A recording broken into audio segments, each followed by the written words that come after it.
Okay, so guyyaa har'aa kana kan nuti asitti argamnee fi community Oromoo kan Calgary dha. Kan nuti asitti argamneefis immoo mootummaa biyya Ethiopiyaa jiru. So mootummaa Abiyyiin mormuu fedha.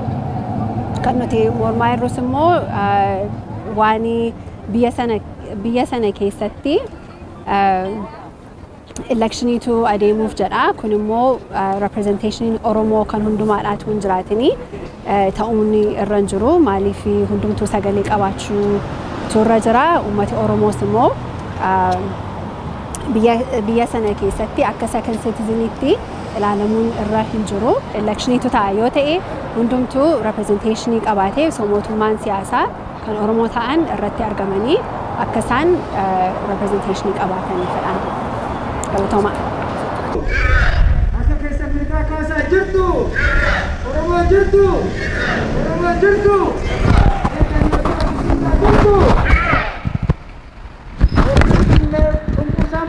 jirtu jirtu Oromoo dhiirri jirtu hawwaleen jirtu shamarran jirtu qeerroon jirtu Oromoo jirtu Oromoo jirtu kun guyyaan keenya har'a barsagalee keenya dhageessisaa mormii bastuufne Oromoo jirtu konkursaan morminaa jirtu. Who is the killer? Who is the killer? Who is the liar? Abiy Ahmed is a liar. Abiy Ahmed is a killer. We demand justice. We need freedom. We demand justice. We need freedom. Abiy Ahmed is a killer. Abiy Ahmed is a liar. Free Oromo prisoners. Free Oromo prisoners. Free Oromo prisoners. Ethiopian government is a liar. Ethiopian government is a killer. No justice in Oromia. No justice in Ethiopia. No freedom in Ethiopia. We demand justice. We need freedom. We demand justice. Who is the killer? Who is the killer? Who is the liar? Who is the liar? What do we need? What do we need? When? When? We demand justice. We demand justice. We demand justice.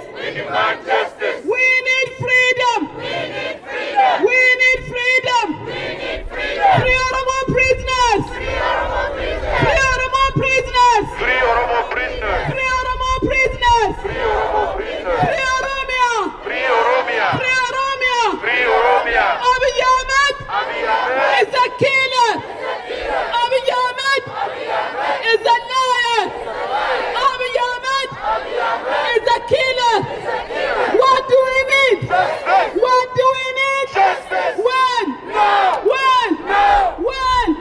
We demand justice. We need freedom. Abiy Ahmed must go. Abiy Ahmed must no justice, no peace. No justice, no peace. Stop killing Oromo. Stop killing Oromo. Free. Oromia. Free. All Oromo political prisoners. Free. All Oromo political prisoners. Abiy Ahmed, stop terrorizing our people. Stop terrorizing our people. We march for freedom. We march for freedom. We march for justice. We march for justice. Respect human rights in Ethiopia. Respect human rights in Ethiopia. Abiy Ahmed is a dictator. Abiy Ahmed is a dictator. Abiy Ahmed must stop the genocide in Tigray. The genocide in Oromia. Free Oromia. Free Oromia. Free Oromia. Who are we? Oromo. Who are we? Oromo. Who are we? Oromo. Can he get? Who are we? Oromo. Who are we? Tagaru. Where are we from? Oromia. Where are we from? Oromia. Where are we from? Free Oromia. Free Oromia. Free Jawar Muhammad. Free Jawar Muhammad. Free Wakala Garba. Free Wakala Garba. Free Shazuddin Taha. Free Hamza Borana. Free Hamza Borana. Free all Oromo political prisoners. Free all Oromo political prisoners. Abiy Ahmed is a dictator. Stop terrorizing our people. Stop the genocide in Oromia. Stop the genocide in Tigray. Stop the hunger strike in Tigray. Stop terrorizing our people. Free our people. Respect basic human rights. Respect basic human rights. Abiy Ahmed is a killer. Abiy Ahmed is a liar. Free Oromia. Free Tigray. Stop genocide in Tigray. Abiy Ahmed must go. Abiy Ahmed must go. Abiy Ahmed must resign. We need justice. We need freedom. Free Oromo prisoners. Free Bakala Garba. Free Jawar Muhammad. Free Oromia. Free Tigray. Ethiopian government. Stop raping our women in Tigray. Abiy Ahmed. Stop raping the women in Oromia. Abiy must go. Abiy must go. Who is the liar? Who is the liar? Abiy Ahmed. Who is the killer? Abiy Ahmed. Who is the killer? Abiy must go. Abiy must go. Ethiopian government. Shame on you. Ethiopian government. Shame on you. Abiy Ahmed. Shame on you. Bilxiginnaa. Shame on you. Bilxiginnaa of Oromia. Bilxiginnaa of Oromia. We need justice.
killers. What do we need? What do we need? What do we need? When? When? When? Abiy Ahmed must resign. No. Abiy Ahmed must resign.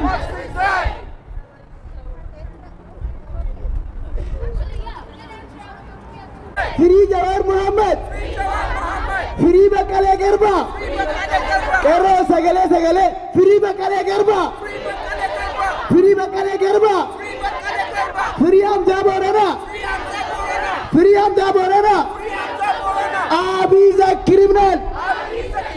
Abiy must go.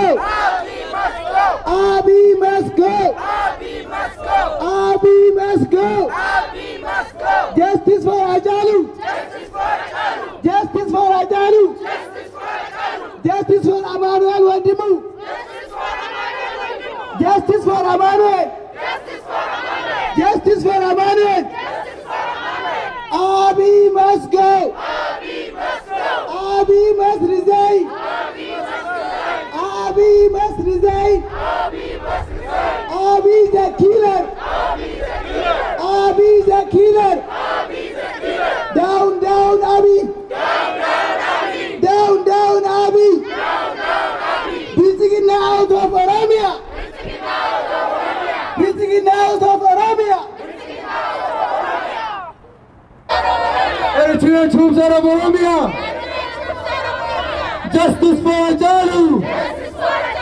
Justice for Ajalu Desa. Justice for Ajalu Desa. Guys, who are we? Who are we? Who are we? Who's bleeding? Who's hungry? Who's hungry for democracy? Who's bleeding? Stop the genocide in Oromia. Stop the genocide in Tigray. Free Oromo political prisoners. Free all Oromo political prisoners. Abiy Ahmed out of Ethiopia. Abiy Ahmed must resign. Abiy Ahmed must go.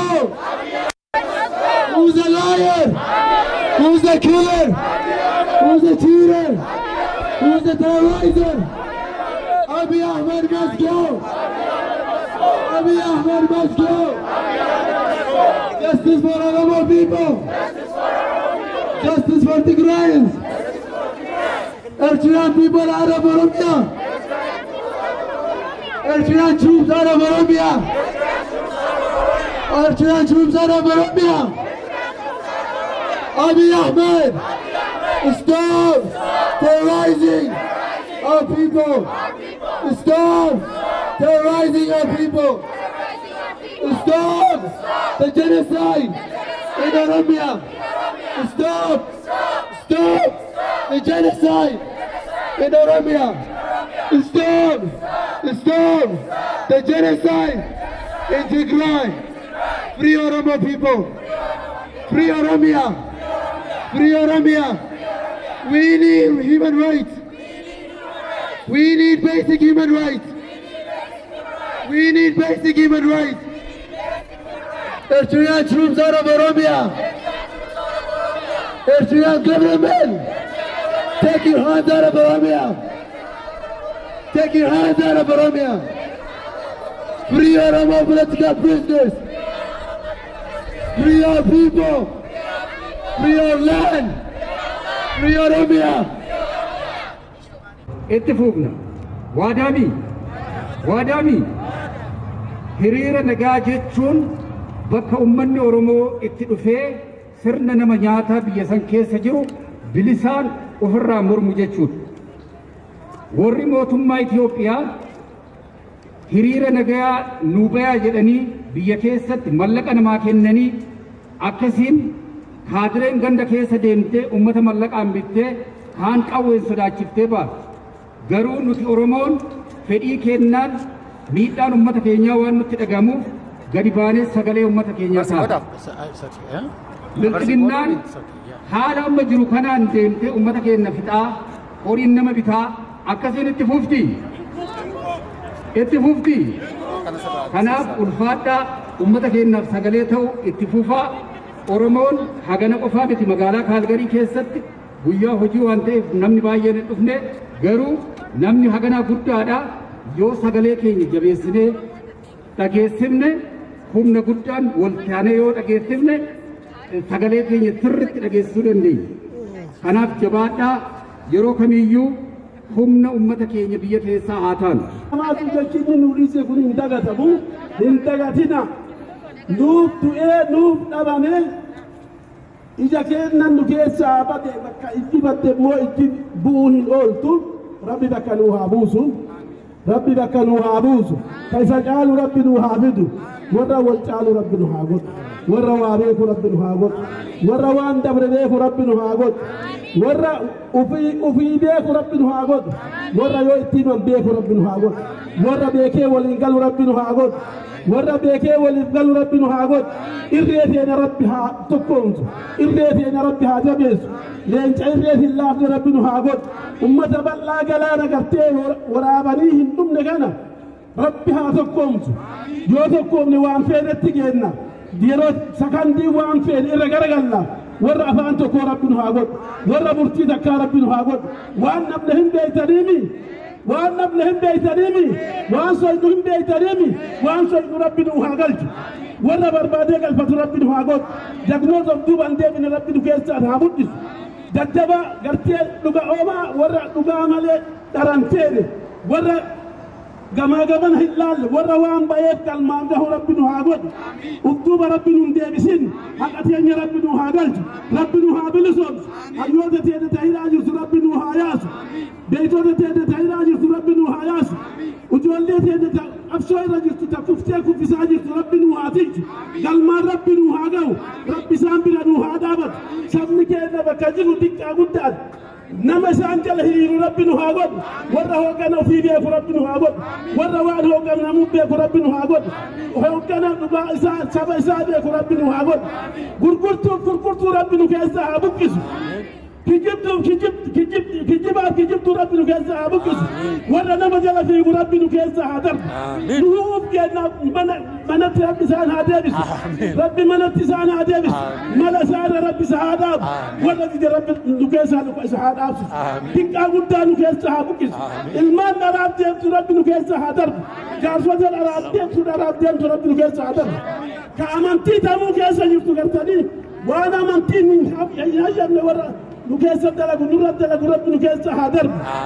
Warra qabsaa fakkaatee qabsoo teenya gurguratu Rabbi nu keessa haa buqqisu. Rabbi nu keessa haa luqqisu.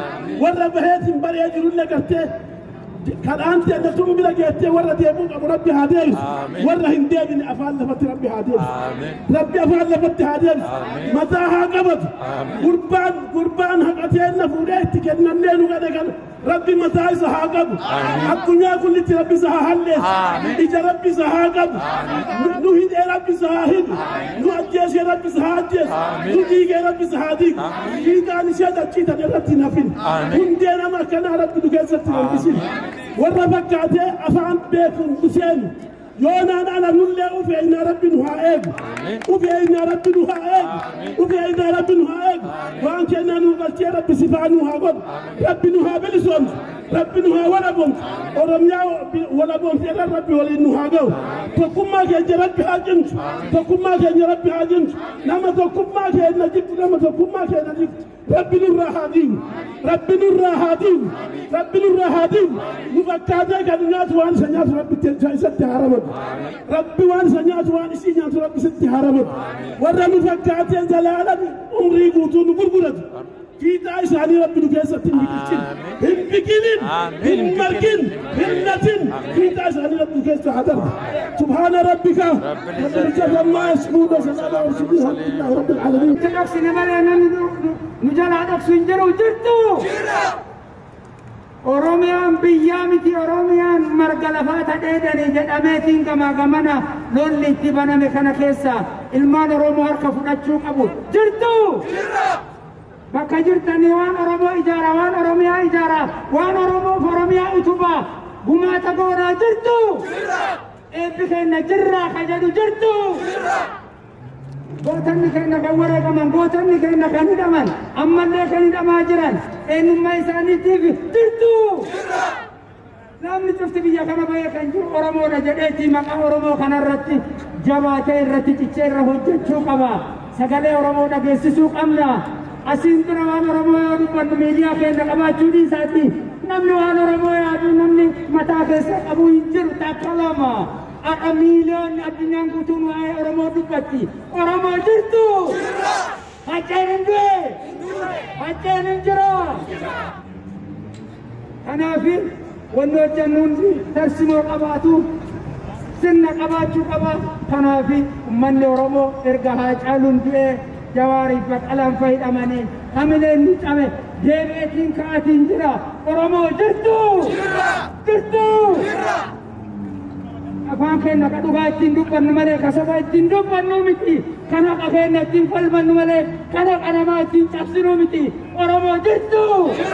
Jirtu. Oromoo deebisanii ijaaruudhaaf ilmoolee isaa ijaaruudhaaf jaarsonni beektanii hundaan illee dadhabutti jiranii.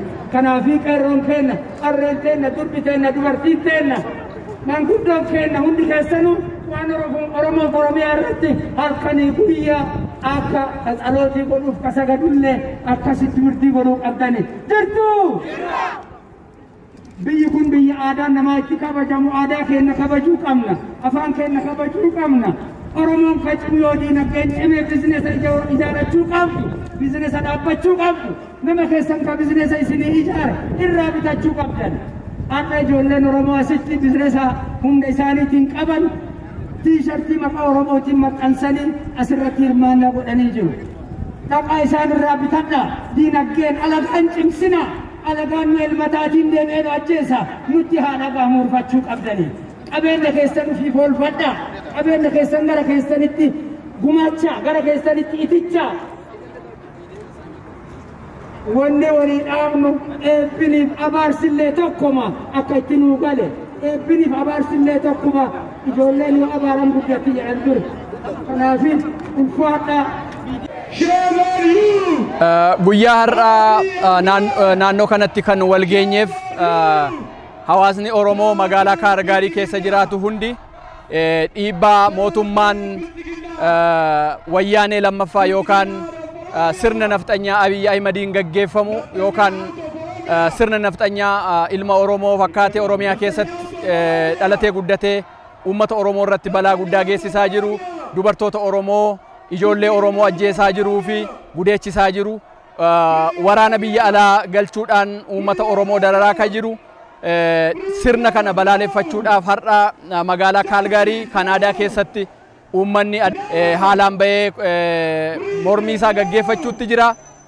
Uummanni Oromoo keessaaf duubaan waan inni gochuu qabu gama isaa danda'ameen beekaa wallaalaa jaarsa jaartii otoo hin jedhiin yaada tokkoon, hawwii tokkoon, fedha tokkoon wal faana ka'ee sirna nama nyaataa fi sirna nafxanyaa abbootii keenya garba godhee siisoo safaarii fi irboo gabbaarii godhee sirna nafxanyaa nurratti deebi'uudhaaf jiru kana ofirraatti fi fonqolchuuf keessaaf duubaan yeroo inni itti socho'uu qabu amma jenneetu amanna. Kanaaf immoo hawaasni Oromoo biyya alaa keessa jiru hunduu waan kana raawwachuudhaaf waan isaa danda'ame dandeettii isaa danda'ame gargaarsa isaa danda'ame gochuudhaaf muratee ka'ee jira. Akkasuma qeerroo fi qarreen biyya keessaa hawaasni beekaa wallaalaa otoo hin jedhiin hojjettoota mootummaa otoo hin jedhiin ilmaan Oromoo dhiiga lammummaa Oromoo warri qabdan ilaalcha Oromummaa haqaa warri qabdan waan kana waltumsuudhaan akkuma qabsoo keenya 2014 irraa kaasnee haga 2018tti diina dura dhaabbanne mootummaa cunqurfamtuu cunqursaa Itoophiyaa ofirraa gaggeessine ammas sirna nafxanyaa nutti deebi'u kana ofirraa gaggeessuuf wal faana akka dhaabannu akka hawaasa magaalaa Kaalgaariitti dhaamsa sinii dabarsuu barbaanna. Kanaaf waraana Oromoo taatan meeshaa waraanaa qabattanii ilmaan Oromoo tajaajiltuu sirna nafxanyaa lafa keenya, qe'ee keenya, qabeenya keenya nurraa fudhachuudhaaf Oromummaa keenya gaaffii keessa galchuudhaaf sirna Abiyyiin bobbaatee jirtu kana ofirraa fonqolchuuf waraana Oromoo keessa, waraana Itoophiyaa keessa warri jirtan ilmaan Oromoo, poolisii keessa warri jirtan ilmaan Oromoo gama hundaan tika keessas warri jirtan ilmaan Oromoo hundi fuulleffannoon keessan ilaalchi keessan gara qabsoo bilisummaa Oromoo galmaan ga'utti akka fuulleffatu dhaamsa sinii dhaammannaa nutis hawaasni Oromoo biyya alaa jirru kun gama hundaan qabsoo keenya finiinsuudhaaf warra biyya keessa jiru jajjabeessuudhaaf bira dhaabbachuudhaaf murannoo addaatiin kaanee waan jirruuf uummanni keenya kana hubattanii gama hundaan otoo diinaan hin goonfamin filannoodhaan otoo hin goonfamin filannoo dharaa mootummaan sirna nafxanyaa Abiy Ahimadiin gaggeeffamtu raawwachaa jirtu filannoo sobaa filannoo haqaan hin qabaanne ta'uu beektanii akka nu faana akka kaatanii mirga keessan falmattan nutis isin faana jirraa jennee asumaan dhaamsa keenya dabarfachuu barbaanna. Galatooma. Uummanni Oromoo hojii hojjechuu hin danda'u. Oomisha oomishuu hin danda'u. Qotee bulaan hin qotatu. Daldalli hin daldalatu. Gadi ba'ee tool deebi'uu rakkachaa jira. Kana duwwaa otoo hin taane uummanni keenya gara fuulduraatti rakkina guddaa beela guddaatu isa eegaa jira. Maaliif hin hojjanne gadi ba'ee hojjechuu dandeenya. Qotee bulaan fudhatee ba'ee shaneedha ati shaneedhaaf nyaata geessita jedhu shaneen kun beeknu nuti. Kanaaf ummata keenyaaf sagalee ta'uutu nurra jira. Ummata keenya yoo nuti sagalee hin taane ummata keenya namni biraan adagaan dhufee sagalee nu ta'an jiru. Abiy Ahmed akkuma beektan dhiiga qeerrootiin dhiiga ilmaan Oromootiin fi dadhabbii warra inni har'a hidhaa keessatti dararaa jiru falmatoota keenyan isaan gateetti isaaniitti irraan tarkaanfatee ol ba'ee har'a isaanitti taphachaa jira. Har'a ilmaan Oromootitti taphachaa jira. Har'a Jawaar Mohaammed faa kan fuudhee achi sakaayetti taphachaa jira. Jawaar Mohaammed faa Abdii Raggaasaa faa Baqqala Garbaa faa mana hidhaa keessatti rakkachaa jiru. Koloneel Gammachuu Ayyaanaa faa mana hidhaa bakka jiru iyyuu hin beeknu. Obbo Daawit Ibsaa abbaan Oromoo abbaan Abaa'oo waan inni keessa jiru har'a beeku. Bakka inni jiru har'a hin beeknu. Oromoon rakkoo cimaa keessa jira. Kanaaf caalchinnee walirratti ilaaluun nurra hin jiru yaa Oromoo sagalee isaaniif haa taanu. Isaan sagalee taanee fi rakkina isaanii nuti haa himnuuf. Kanaaf wannumti mana nu ta'ichisu tokko hin jiru. Uummanni keenya otoo rakkatu akkamitti nutti tolee jiraanna? Uummanni keenya otoo nutti rakkatu nutti tolee jiraanna? Naa deebisaa jiraanna? Uummanni keenya otoo ba'u nutti tolee rafna? Kanaaf gadi baanee uummata keenyaaf sagalee ta'uutu nurra jira. Rakkina uummata keenyaa bakka hundatti himuutu nurra jira. Bakka deemtan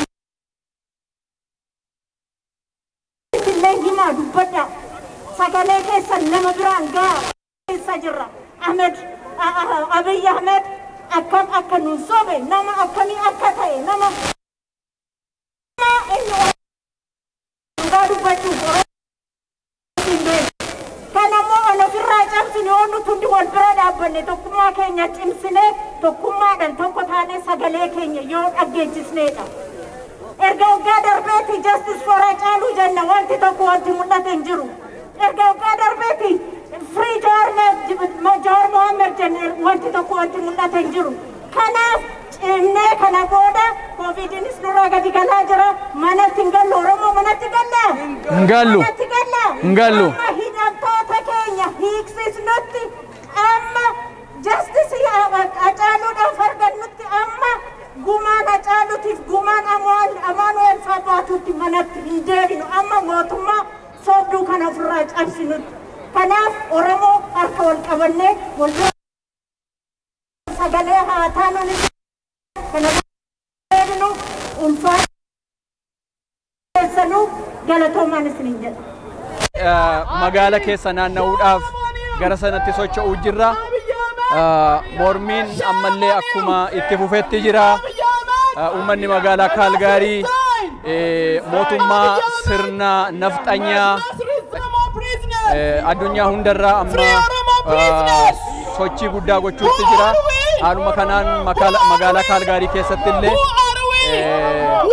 har'a hiriira guddaatu adeemsifamaa jira. Qeerroo qarree jaarsaa jaartii otoo hin jedhiin uummanni magaalaa Calgary ba'ee haala kanaan hiriira isaa gaggeeffachuutti jira.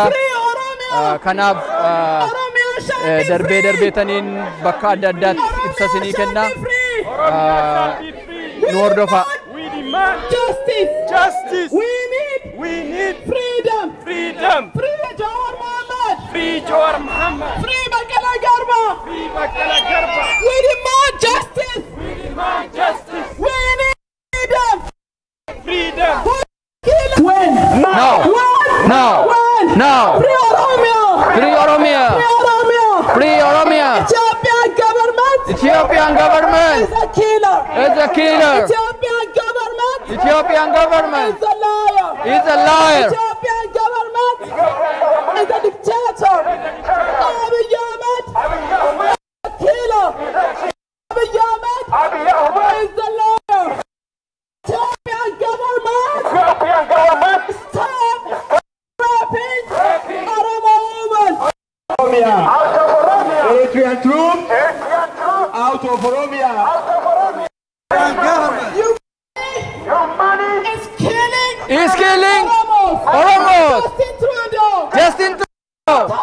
Stop funding Ethiopian government. Ethiopian government.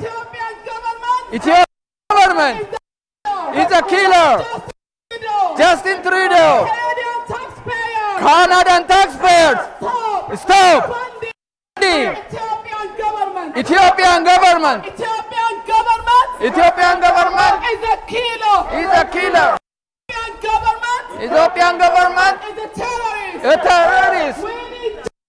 We need justice. We need justice. We need justice. We need justice. We need more justice. We need freedom. Who are you? Who are you?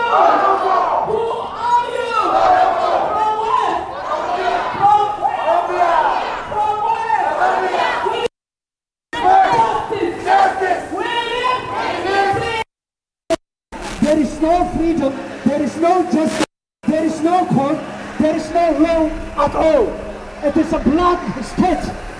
For that matter, we will stop raping Oromo women. Stop raping Oromo women. Stop raping Tigray women. Stop raping Tigray women. Stop killing in Oromia. Stop killing in Oromia.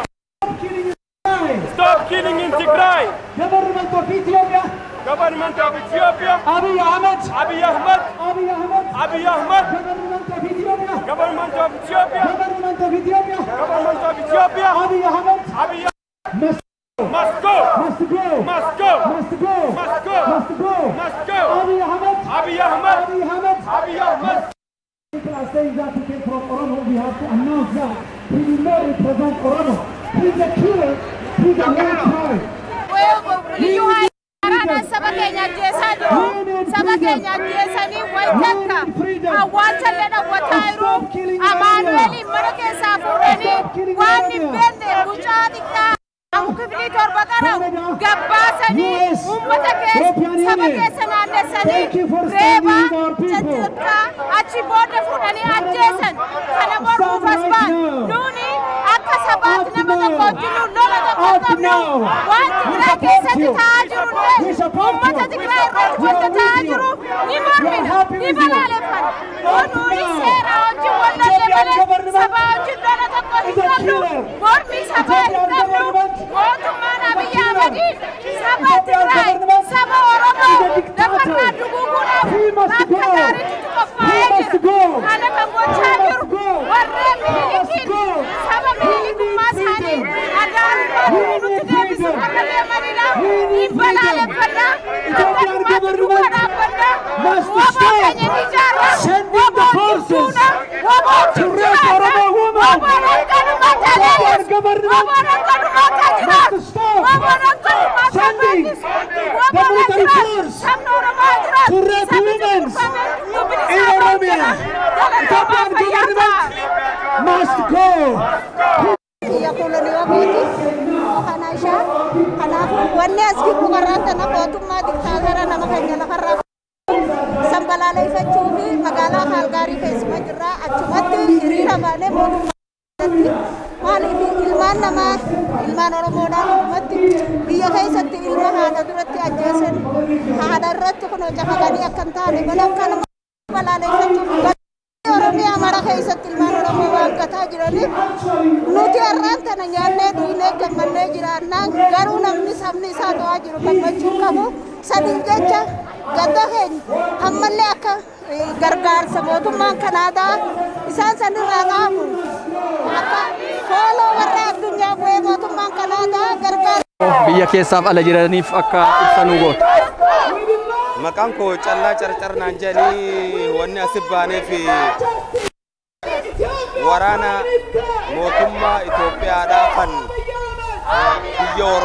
biyya Oromaa qalatee uummata taajuu isa kana uummanni har'a Albertaa keessa jiru magaalaa Calgary keessa jiran baane ani asumaan jiraadha Calgaryidha wanni baaneef naafi jechuudha tiraa yaammatee har'a Oromiyaa keessatti gartee uummata Oromoodhaa saniif saba hundarra geessu akka dhalana balaaleffatu. Hawaasni keenya gara dheeraa Oromoon qabsoo keessa ture. Qabsoon Oromoo gochaa ture hundumtuu hadhaa gurguddaa of keessaa. Yeroo ammaa kana immoo irra caalatti Oromoon du'aa jiru. Oromoon tokkummaa isaa cimsatee gamtoomaa isaatii wajjin dhaabatee Oromoon tarsiimoo lafa fudhatee alaanutti dhufe kan ofirraa tokkummaa isaa yeroo caalaa jabeessee ofirraa We stand! Oromo people! Our people! Canadian government! The dictator! Abiy Ahmed! Is a dictator! Abiy Ahmed! Is a dictator! He's a killer! Abiy Ahmed must go! He must go!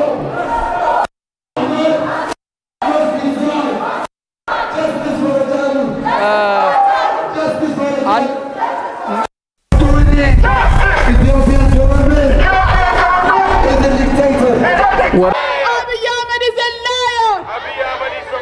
Abiy Ahmed is a killer. We demand justice. We need freedom. We demand justice. Justice for Oromia. Justice for Oromia. Who is the killer? Who is the killer? Who is the liar? Abiy Ahmed is a liar. Abiy Ahmed is a killer. We demand justice. We need freedom. We demand justice. We need freedom. Abiy Ahmed is a killer. Abiy Ahmed is a liar. Free Oromo prisoners. Gaarii akkaataa kanaan bahee sirna naftanyaa Abiy Ahmediin gaggeeffamu uummata Oromoo ajjeesuu isaa balaaleffachuudhaan qophii qopheessitanii jirtu. Waan kana akka qopheessitan uummanni bahee akkaataa kanaan maaltu isinitti dhagahame ergaa qabdullee hojjetaate walumaan. Baay'ee gaariidha. Asumaan keelloo miidiyaa guddaa galateeffadha. Asirratti argamtanii sagantaa iddoo kanatti ta'aa jiru waraabuu keessaniin asin thank you jecha.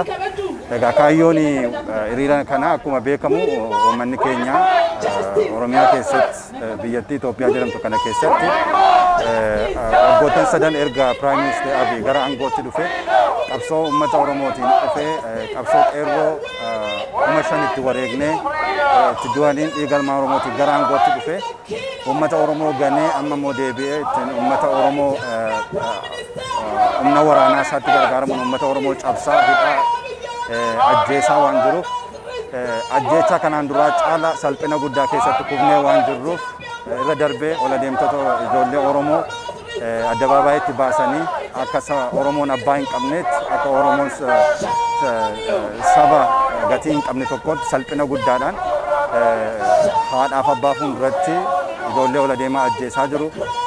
Mana hidhaa keessaa baasanii uummata ijoollee Oromoo ajjeesanii bakkeetti gataa jiru. Tokkoffaan kaayyoon hiriira kana ajjeechaan uummata Oromoo irraa akka dhaabbatudha. Inni lammaffaan immoo waa'ee filannoon amma adeemsifamaa jiru akka uummata Oromoo hin ilaallanne.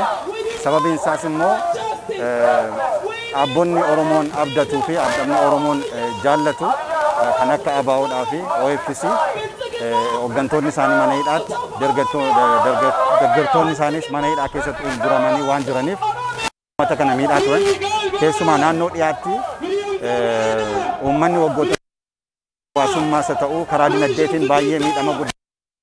Kunis mootummaan kun isaan irra godhuun namni shana dabaluu barbaadu juun gaafa Hiriira go Hacaaluu Hundeessaa karaa wareegamee jira. Hacaaluu Hundeessaa is icon, is activist, human right activistidha. Hacaaluu Oromootiif ija Oromoo ture. Amma justicein Hacaaluu hin argamin. Hacaaluu illee karaa justice jechaa waan jiraniif Oromoos immoo Hacaaluu waan ta'eef Hacaaluudhaaf akka ba'uu fi hiriirri kun kaayyeffatu isa kanarra jira jechuudha. Uummati isin irraa argitan naannoo Kaalgaariitti argitan kun xiqqoo ishee COVID irraan kan ka'e namni baay'een hin argamne waan ta'eef. Galatoomii ulfaadhu yaadanaa kenniteef kabaja. Hayyeega guyyaarraa kana uummanni magaalaa Kaalgaarii ba'uudhaan Abiyyi Ahmediin Itoophiyaa keessatti gaggeeffamu balaaleffachuudhaan bahee jira. Atillee akka Kooti baatee dhaadannoo adda addaa dhageessisaa turteetta. Mee waan har'a uummanni kun itti jiru walumaa galatti uummanni keenya biyya keessaa maal akka gochuu qabu hawaasa qabu gabaabumatti maqaa kee wajjin naa ibsi. Okay, hedduu galatooma keelloo miidiyaa hojiin isin hojjechaa jirtan dhugumatti hedduu nu boonsaa nutilleen onnee nutti godhaa jira. Jabaadhaatti fufaa isinii wajjin jirra isiniin jenna. Itti aansuudhaan egaa akkuma beekamu mootummaan of fakkeessee Oromoo fakkaatee gara aangootti sobaan dhufe kuni yeroo gabaabaa booda uummata miidhaa ajjeesaa keessatti uummata keenya naannoo adda addaa keessatti yeroo adda addaa tiin uummata keenya maqaa adda addaa irra moggaasee ajjeesaa akka jiru hundinti keenya ni beeyna. Kana keessattuu uummanni keenya biyya keessa jiru yoo naannoo tokkotti waa inni Oromiyaa keessa jiraatu calcee taa'uun qabu humna tokkoon yeroo tokkotti mootummaa nama nyaataa kana ofirraa fonqolchuu qabna. Nuti dhaloota qubeeti qeerroon biyya keessa jirru ni dhageenye malee argine dhugumatti ilma namaa ajjeesanii mana hidhaati baasanii ajjeesanii bineensa nyaachisu jireenya keenya keessatti argine hin beeynu. Seenaa keessatti dhageenye malee ni dhageenye malee argine hin beeynu. Garuu ammoo amma argaa jirra waan Oromiyaa guutuu Oromiyaa keessatti ta'aa jiru ilma Oromoo qulqulluu maqaa adda addaa irratti moggaasuudhaan ilma Oromoo qulqulluu badii tokko malee kan mana hidhaati baasanii ajjeesaa kan maatii isaa biraati guyyaa adii fuudha ajjeesaa jiran. Kana ammoo ragaan uummata Oromoo bal'aadha. Kanaafuu kana mootummaa nama nyaataan jaan mootummaa nama nyaataa kana akka itti birraa kaafnu yoo tokkoomne qofa alaa keessaan. Uummanni Oromoo biyya keessaas ta'ee biyya alaa waraana isaa cinaa dhaabbachuu qaba. Ammas irra deebi'eetiin dhaama. Waraanni keenya waboon wabii keenya cinaa dhaabbachuu qaba. Halkanii guyyaa gaaddisa ta'uufii qabna. Shanee jaanii isa deeggadda Oromiyaa keessatti akka bineensaatti qabanii lafarra shorreessan sanii dhugumatti ilma Oromoo yoo akkas bira godhane akkamitti cal jettee ilaaluu garaan si danda'a. Yaa diiyaaspooraa Oromoo isa Afrikaa jiraatu isa Oromiyaa keessa jiraatu tokkoomnee yeroon itti hayyoota keenya hidhaatti baafannu amma tokkoomnee yeroon itti mootummaa kana ofirraa fonqolchinu amma ajjechaan ati teessee halaalatti argitu kuni ajjechaan ati mana kee keessa teessee halaalatti argitu kuni boruu hulaa si dadha'uudhaaf jiraatti. Hulaa nu dadha'u jirti tokko keenya nu dhufaa jirti. Gaafa obboleessa keenya shanee jaan shaneen waan ijaamu hin jirtu shanan sirna gadaati shanan odaa Oromooti waboo wabii saba keenyaati. Eebbisa addunyaa akkuma argaa jirtan kana akkuma Hacaaluutti ajjeefame. Hin dhageenye malee hin argine ta'a.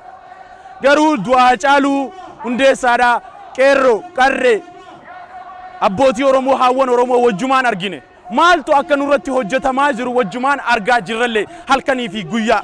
Kanaafuu waan argaa jirru kana ciisnee ofitti dheeynu yeroon itti tokkoomne Oromummaadhaan walitti dhufne Oromiyaadhaaf qabsooynu yeroo kamuu caalaa amma yoo ofitti callifnee teenye ammoo manatti nutti seenaa jira. argaa jirtu waan ta'eef kanaafu alaa fi keessaan Oromoon xiqqaa fi guddaadhaan jabaatee harka wal qabatee Oromiyaadhaaf yeroon inni itti qabsaa'u amman isiniin ja'a tokkummaan humna Oromiyaan teenya nimoona haqa qabnaa jabaadhaan isiniin ja'a. Guyyaa har'aa kana uummanni magaalaa Kaalgaarii sirna nafxanyaa Abiyyi Ahimadiin biyya keessatti gaggeeffamuu fi uummata Oromoo fixaa jiru balaaleffachuudhaan baay'ee jira. Atis kana keessatti hirmaattee argamta. Mee maaltu sitti dhaga'amee uummata keenyaaf ka biyya keessaa ka biyya alaa hundaaf dhaamsi ati qabdu maali?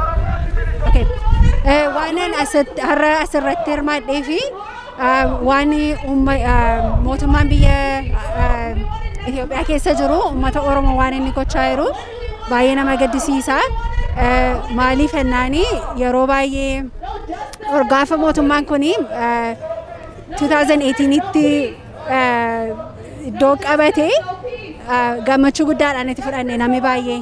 Maaliif geeddarumsatu dhufa inneetu waanuma uummata Oromoo barbaadu uummata Oromoo baay'eetu hin ta'in biyya sanaa fi mootummaa sirriitti hojjetu dhennee yaandaa turre. Amma garuu gaafa mootummaan kuni ijoollee Oromoo qarree fi qeerroo Oromoo gaafa akkasitti torture godhu even warra poolitikaa keessatti jiran iyyuu akka isaan hirmaannaa elekshinii irratti harka isaan argachuu hin dandeenye gaafa inni godhu baay'ee nama gaddisiisa. So kana dinaas gochuudhaaf asitti argame jechuudha. Karaa biraadhaan mootummaan Itoophiyaa kuni filannoo sobaa gaggeessuudhaaf karoorfatee jira. Filannoo keessattuu uummanni Oromoo bakka bu'insa keessaa hin qabne. Kanaaf qeerroon biyya keessaa, qarreen biyya keessaa fi hawaasni hojjetaa mootummaas haa ta'u waraanni mootummaa keessa jiru waan kana akkamitti ilaaluu qaba? Tarkaanfii akkamii fudhachuu qaba? Akka nama dhalataa Oromoo tokkootti dhaamsa maal qaba? Yeah, I think uummati biyya jirus uummatas jirus gaaffiinnoof gaafachuu qabu. Atti hammamiti Oromooni elekshinii kana keessatti representeeshinii qabeedhe of gaafachuu turreeraan. Mootummaan kan barbaade yoo ta'u garuu seeraanii filannoo irratti dhiyaate uummatatu filachuu danda'u turreera malee mootummaan tokko ati naan mormuu hin dandeessu na wajjin dorgomuu hin dandeessu jedhee impaaktii irratti fiduun irra hin jiruun. So gaaffii uummata Oromoo kana gaaffii kana gaafachuus hin dhaabeedhee namanu. Gaaffiin kun immoo gaafatamuutu sirreera. Mirgi uummata Oromoodha. Hundumaa wajjin wal qixxeedhaan waan isaa gadi godhu hin jiruun. So kanaafi uummati inni biyya keessa jirus inni ala jirus gaaffii kana of gaafatee waan ta'uun irra jiru irratti hojjechuu danda'u turreera. Thank you. Lawlessness in Ethiopia. We want to bring attention to the gross human rights violations, mass incarcerations, torture, killings, and raping perpetrated against the Oromo people in the Oromia regional state of Ethiopia by the current administration of Abiy Ahmed. The current regime in Ethiopia has been involved in many gross human rights violations and atrocities over the last 2 years alone. Human rights violations are not new to Ethiopia. However, with the leadership change in the government in 2018 that was brought on the backs of young Oromo men and women, who are also known as the Qeerroo and Qarree, many stakeholders hoped for change and positive measures towards the opening of a political stage. Yet most of Ethiopia has been ruled under the state of emergency, and Western Oromia has been under state of emergency since February 2018. Hundreds of thousands have been displaced, thousands detained, and hundreds were killed during this time. Serious human rights violations have been committed in darkness as this regime cut off internet and telephone lines and in many parts of Oromia. We are saddened by the war that is in Tigray, but we also acknowledge that this war did not start in Tigray. This war in Tigray is a far extension, or by far an extension of a war that has been ongoing in Oromia regional state since Abiy came into power. Abiy is pursuing a barbaric vision of a forceful assimilating Ethiopian diverse nation and nationalities against the constitutional right to self-determination, a right that is granted by the Ethiopian constitution. We, along the Oromo Community Association of Alberta, humbly appeal to call upon the global community to immediately intervene and stop the worsening humanitarian, political, economic, social, and security crisis in Ethiopia. We demand the following: a swift and immediate withdrawal of Eritrean mercenaries and Amhara militants from Oromia, immediate withdrawal of Ethiopian army from all civilian areas, immediately lifting the illegal command posts from Oromia and other regions, an immediate release of all political prisoners, and independent investigation of human rights abuses to be conducted in Oromia and all regions of Ethiopia, and postpone the sham election of Ethiopia indefinitely, and facilitate all-inclusive political dialogue under the international observers. Thank you on the behalf of the Oromo communities of Canada. Galatoma. Bartu anille gabasuma xiqqoo isinii gabaasuu fedha. Dubbiin anin hadharra dubbachuuf deemu, it's going to be from the perspective of the law. It's understanding what the Oromo people are suffering at, what the greater Ethiopian nation is suffering at. So our people, since I don't know how long, have been going through tremendous experiences of injustice on all realms. First things first, human rights. That's the one thing that we have been fighting for. It is the core reason as to why we are here. Correct or not? Human rights is what is the core value that brings us here. And the reason why that is because the Oromo life has no longer found value at the hands of the Ethiopian government. The regulations that are set there by the UN are not being followed. If we are going to subscribe ourselves to international laws, we need to be prepared to take action for it, because international law is not a question, it is an action that needs to be in place. Therefore, Canada,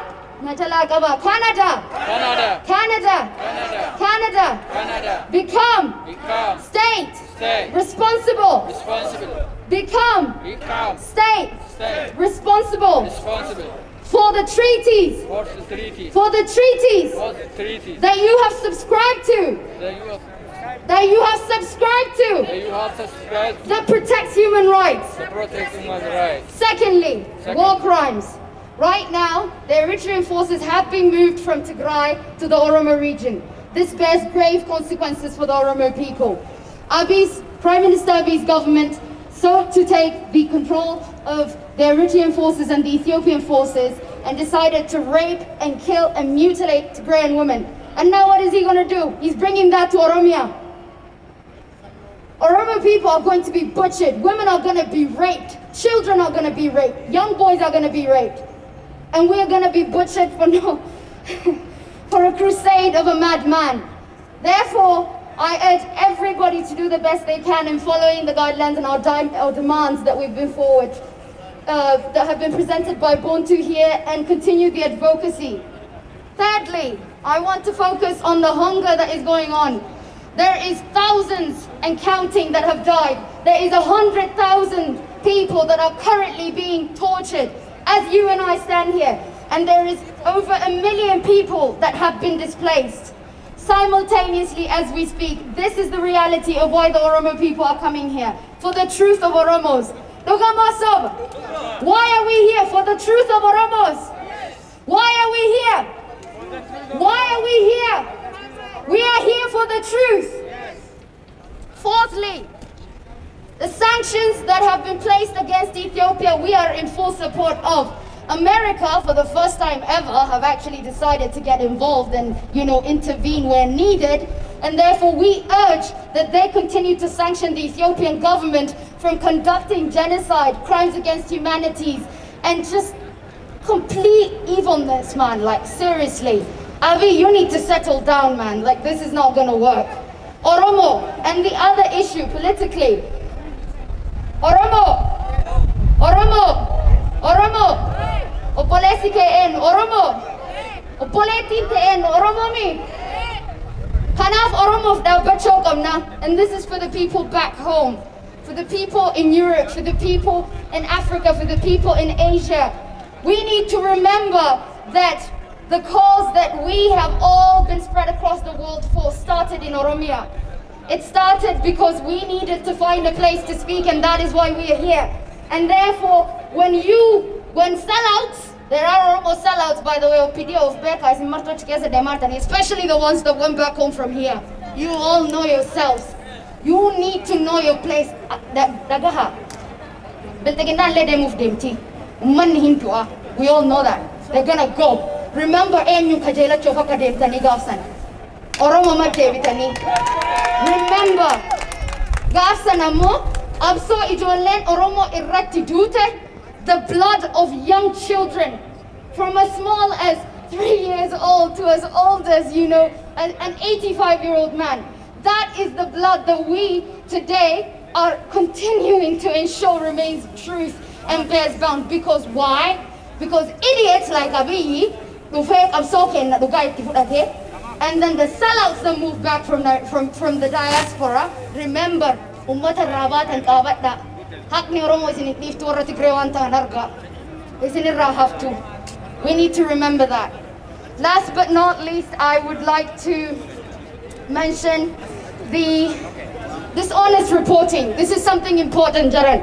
Those of you, we have social media, and VOA Amara News has not been honest. VOA selective reporting is what is going on. Umani Oromo, we endured so much pain. The story, as you know, Bontu said, the war did not begin in Tigray, it began in Oromia. But they chose to go and murder the people of Tigray so that, you know, executing Oromos is easy. We need to remember it is so important and crucial that you continue to correct the dishonest reporting that is going on. Emmanuel Nufdue, Oromo of Duemi, Mucha Miskina Hakat Ugak Abu Balesa Hinkavan, Akasi Ajesani, Amaran Konkolenga Bate, Namanu Rajes and Jate Bate. We need to keep the narrative in the Oromo bounds because our story is not being heard. Wholesomely, I would like to thank everybody that came out. Galatoma, Amsikuni, Kamaisinif Dabarek, Now Sukesanif Guyagari Sinif. They are Kayetulo and Guba. Hishacho Fachase Kakuba, Maroda, Marod Chichire Fachasa Kakuba, Malamate Chase Olisuba, Nasute Damate Bakarahumba, I think Diana Karahachare, Bidento Konya, the old Barbare, Sanuran Wadi Tepaturagole, Yo Yo. Oh! Why Senora Ganima? I'm Sagababa to Konisinidam. Abba Hiriira base, Galatoma, Kahafes. Amman boda wanni isin beekuu qabdan dhumatti baankii fi taankii alaa fi cinaan tokko hubba qabamti waraanni bilisummaa Oromoodhaa golii Oromiyaa hunda keessa wal ga'ee jira qabsoon takka gaafa nuti goonuu sanii miti amma qaama barate harka seente qeeroo fi qarree harka seente jaarsi shiraatii fi Jababirri Shiratis qabsoorraa duuba deebi'aa jira ammantan. Isinii galeemi? Kanaaf wanni isinii dhaamu. Qeeroo isiniitu biyya san qaba. Nuti xurree taraarree isiniin geenye. Kanaafuu magaalaa kana keessatti namni hanganaa miti. Dabballoonni bilginnaadhaa maal jaayyaanii warra kalee bara 27 qeensa nurraa guure jaan isaan ililliinuu fidaa jiranii dubartii teenya gudeedhaan jiranii akkasuma dargaggeeyyii teenya gabbaasanii ajjeesaan jiranii ajjeesaa jiran garuu guyyaan dhumatee jira hamman takkaatu hafe hanqa hafe san isin joolleen waa sadiin isinii dhaama waraana bilisummaa Oromoo cinaa jaaramaadhaa taksi foorsii jalatti waraana bilisummaa Oromoo gargaara. Lammata adda bilisummaa Oromootii fi KFO hooggana keenya kan hidhaa jiran maatii isaanillee gargaara. Sadaffaadha miidiyaa keenya kagartan kana namni miidiyaa kumaa ol qaba ummanni biraa gantii ollaa keenyaa nutummee tokkumaa fi lamaa qabnu kanatti akkana si goonee achiin si baafnee akkana nu godhee kana koman dibii dhageenyee bakka buudee ol horii hedduu keessaa qabeellaan hin dhabamu urgaan saniin hanqattus ajaan nun hanqattu Oromoodha gorsaa isin haganumaan isinii dhaama gaalaaf mana hin jaaranii ni diddiigaaf dhabanii gaalaaf mana hin jaaranii ni diddiigaaf dhabanii harree waariin geessanii hin elmaniif dhabanii re'ee bulchaan geessanii alan bultuuf dhaabanii adurreen bobbaasanii citaan deedduuf dhaabanii biifleettiin geeyraranii amma jeesaaf dhaabanii abaabuun tuttuqanii lammii kuuqaan naqanii boruun toltuuf dhaabanii Oromoo ilkeen bakka takka jirtu waa ciniinaa arra bakka duriin jirtanii fittin aarinaa fi gammada sanbooda maal gootan waraana keessan bira dhaabbadha. Tanaafuu maal jaamaga bilxiginnaa fi warri gabaabinaa duuba kamtu mo'aabillaa waa dubbaa kukkutee akaayeen marroon tola wal gubbaa ishaachoo facaasee akka kubbaa eenyumaa dachaasee walis subbaa naasuutee dhamaatee baqara humbaa. Oromoon kana jalaa bahuudhaaf akkamitti qabsaa'uu qaba kan jedhu irratti dubban. Oromoon waan sadii isa barbaachisa. Tokkummaa isa barbaachisa. Kutannoo isa barbaachisa. Hidhannoo isa barbaachisa. Oromoon tokkummaa isaa jabeessuudhaaf of keessatti bilisummaa fiduu irra jira. Waan baay'ee irraa Oromoon gadi taa'ee bilisa bahuu qaba. Biyya Calgary keessatti close to 500 Oromo descendants are living here in Calgary. Maali? Oromiyaa keessa amma cidhamiti kan jiru. Oromiyaa keessa amma kan jiru boo'ichatu jira, gaddatu jira, badiitu jira, du'atu jira. Dubartoota keenya gudeeduu irratti xiyyeeffatanii jiru. Kana keessaa bahuudhaaf Oromoon waan tokko isinitti hima. Summaa'uu qaba. Oromoon summaa'ee hin jiru. Tokkoffaa kanniisni gaafa nama cidhinee hidda keessaa of keessaa gate deebisee nama hidduu hin danda'u. Waabee ta'aa jechuudha. Waabee ta'aa jechuun kanniisa daassee ta'aa jechuudha. Kanniisa daassee ta'aa jechuun udaan xaragduu ta'aa jechuudha akka obbidiyoo. Humnaan qabu jechuudha. Gootummaan qabu jechuudha. Ari'ee hin waraanuu hin hidduu hin nyaatu jechuudha. Oromoon akka kanniisa daassee ta'uun irra hin jiru. Oromoon akka kanniisa ilkee qabu goota ta'uun irra jiru. Kanaaf immoo kutannoo isa barbaachisaa jechuudha. Kutannoo walabummaa. Biyya san keessatti Oromoodha kan garuun irra jiru. Gabrummaa haareffannee wajjin hin jiraanna sun hin taatu. Nuti dadhabneerra gateettiin keenya madaa'ee jira. Gabrummaa biyya san keessaa gateettii keenya irratti baachuudhaaf humna hin qabne. Warri biyya san keessatti araaran jiraanna jedhani waan tokko isin hima araarri hin ta'u Oromoo. G7 sababni isaan wajjiniin dhaabatanii ergaa dabarsuu danda'an waan tokkummaa wal madaalu qabaniif. Tokkummaan isaanii kan hundaa'e humna wal madaalu qaban waan ta'aniif. Biyya keenya keessatti namni araaraa taa'uudhaaf Oromoon humna qabaachuu qaba. Oromoon humna hin qabu. Oromoon humna qabaatu malee xarapheeza irra taa'ee nama wajjin dubbachuu qabu. Saniifuu warri araara jettan nurratti iyyuu keessan irraa dhaabadha. Nuti kan barbaannu humna qabaachuu barbaanna. Kutachuu barbaanna. Biyya keenya barbaanna. Walabummaa barbaanna. Dubartoonni keenya gadda jalaa, du'a jalaa, gudeedamuu jalaa bahuu qaba. Nuti qe'ee keenya irratti akka aadaa keenyatti, akka gadaa keenyatti, akka seenaa keenyatti gammachuudhaan bahuu barbaanna. Kana godhuudhaaf humna hin qabnu Oromoo. Humna wal madaalu yoo qabaatte namni kootu wajjiniin haasofnaas hin jedhu. Humna hin qabnu. Saniifuu Oromoon hidhachuu qabaa jechuudha. Oromoon hidhachuu jechuun garuu isa bosona keessaa qofaadha miti. Waan baay'ee hidhannu qabna. Oromoon mana keessa jiru hundumti isaatuu hidhachuu qabna. Dubartiin Oromoo hidhachuu qabdi. Abbaan Oromoo hidhachuu qaba. Qeerroon Oromoo, qarreen Oromoo hidhachuu qaba. Keessattuu dubartoonni Oromoo sirriitti dhaggeeffadhaa. Seenaa bareedaa isinii dabarsa. Biyya san keessatti seenaa lafan buune nutti himaa turan bara dheeraa. Seenaan biyya sanii seenaa gootummaa dubartoota keenyaa kan awwaalee amma nuti kaasuu qabna. Qeerroo kaasuu qabna moo hin qabnu? Ni qabna. Kaasuu qabna moo hin qabnu? Ni qabna. Amantaa isaan amma dubbatan kan odoo hin ta'in bara dhaloota Kiristoos dhalate san mootummaa biyya alaa kan Oromoo irratti kan biyya Oromoo irratti wareera dhufe kan rukutee caccabsee diigee ofirraa baase ganda kee gorsaa bultii jedhamti dubartiin Oromoo biyya bulchitee beekti goota qabnaa jechuudha Oromoo yooniiti jedhanii maqaa nutti baasa giiftii gudditti gaaddisee gorsaati mootummaa nafxanyaa kan bara 500 biyya san irratti faandoo waa'ee badaa lafa dhaabe diigdee mootummaa isaa gubee kan bu'uura buuse isheen Oromoo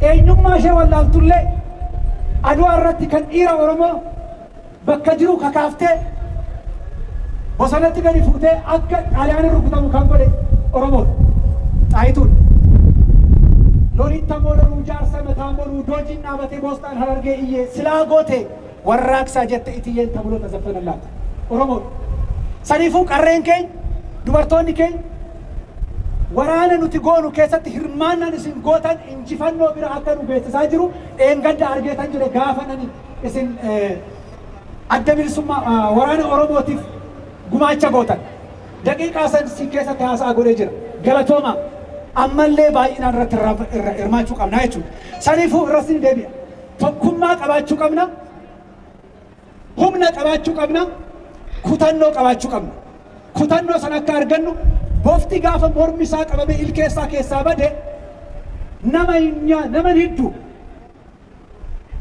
Oromoon akkaataa nama jirru hamileen keenya gadi cabee jirru kun bofa morma qabanii ilkee keessaa gadi baasan fakkaanna saniifuu Oromoo summaa'uu qabnaa jechuudha Oromoon gootummaa qabaachuu qabaa jechuudha Oromoon lolummaa qabaachuu qabaa jechuudha saniifuu tokkummaa kana mooyyuu cimsuudhaaf Oromoon mana keessatti gattaa'ee waan ofii irratti hirmaatee mootummaa kana ofirraa kuffisuu qaba.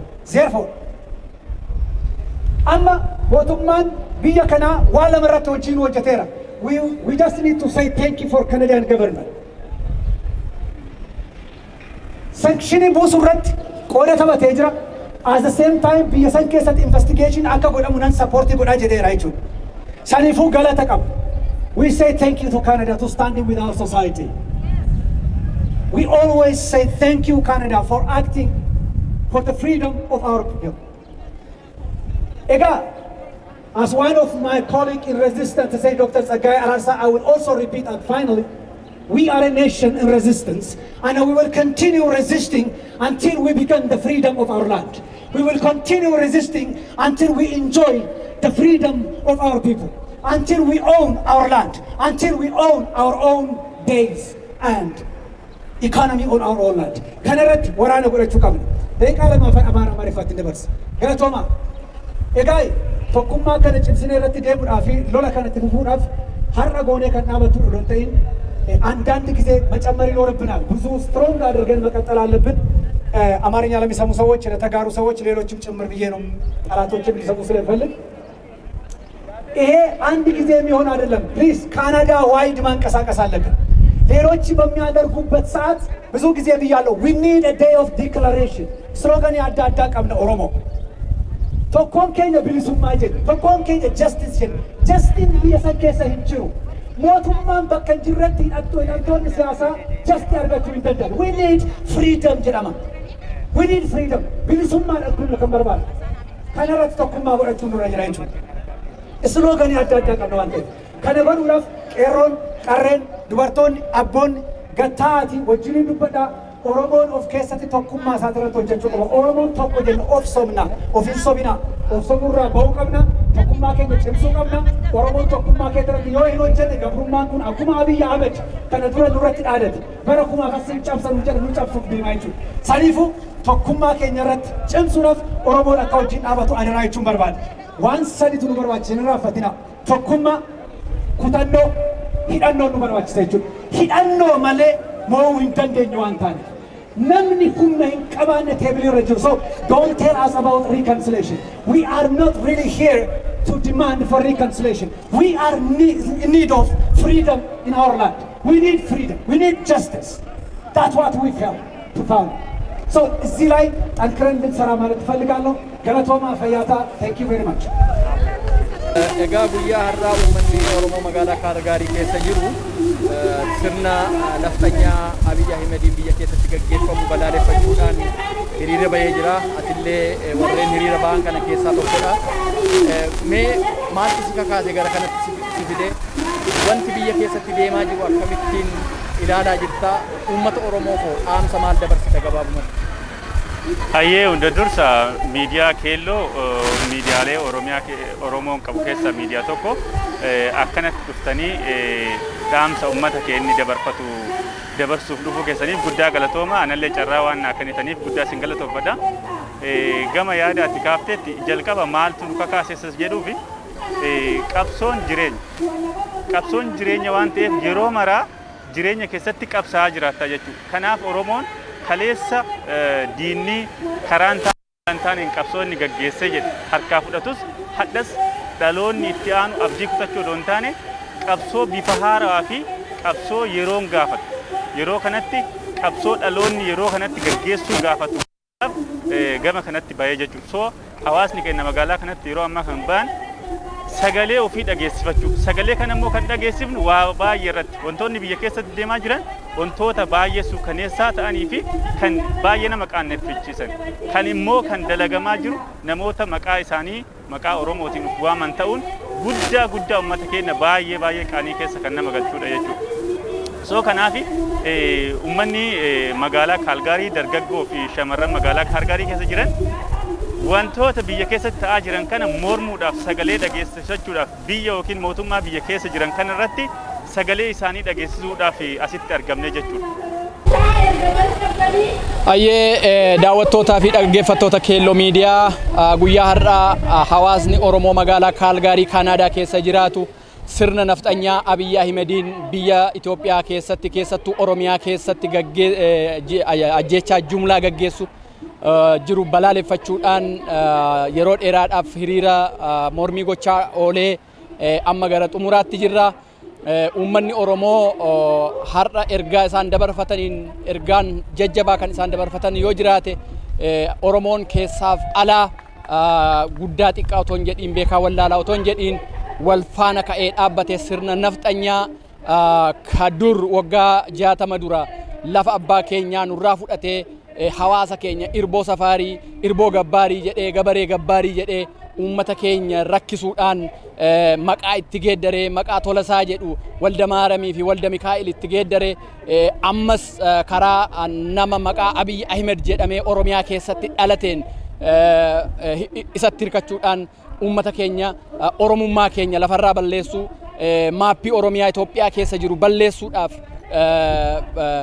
nama kutatee kana fuuldura dhaabbannee yookaan jiraachuu yookaan dhabamuu waan jedhuun uummanni magaalaa Calgary uummata Oromoo hawaasa Oromoo magaalaa adda addaa keessa jiran akkasumallee addunyaa adda addaa keessa jirtan hundaaf dhaamsa dabarsee jira. Fuuldura kanatti filannoo jedhanii kan isaan soba gaggeessaa jiran Oromiyaa keessatti namni galmaa'ee hin jiru. Kaadiree Oromiyaa keessaa hannaa fi sobaan jiraatantu miidiyaadhaan ba'anii akka waan galmeen gaggeeffamee fi filannoon jirutti ibsachaa jiru. Isa kanallee uummanni magaalaa Calgary dhaamsa uummata Oromoo maraaf godhe akkasuma immoo qarree fi qeerroo biyya keessaa beekaaf wallaalaa biyya keessa jirtan mirga keessan falmadhaa biyya abbaa keessaniitiif kadhaa. Aadaa keessan duudhaa keessan maalummaa keessan nafxanyaan sinirraa fudhatamuudhaaf deemu kana ofirraa faccisuudhaan akka qabsoo keessan galma hatattamaa itti gootanii fi beektota keessan hayyoota keessan mana hidhaa jiran akkasumas hooggantoota warra mana hidhaa jiranis haa ta'u warra mana keessatti akka hoogganaa adda bilisummaa Oromoo Jaal Daawud Ibsaa warreen mana keessatti hidhaman hedduu isaan kanallee bilisa baasuudhaan Oromiyaa bilisa baafne biyya abbaa keenyaa akka dhuunfannuu fi sirna nafxanyaa karaa Abiyyi Ahimediitiin nurratti haguugamuudhaaf deemu kana fuuldura dhaabbannee akka caccabsine bira dabarru waan jedhu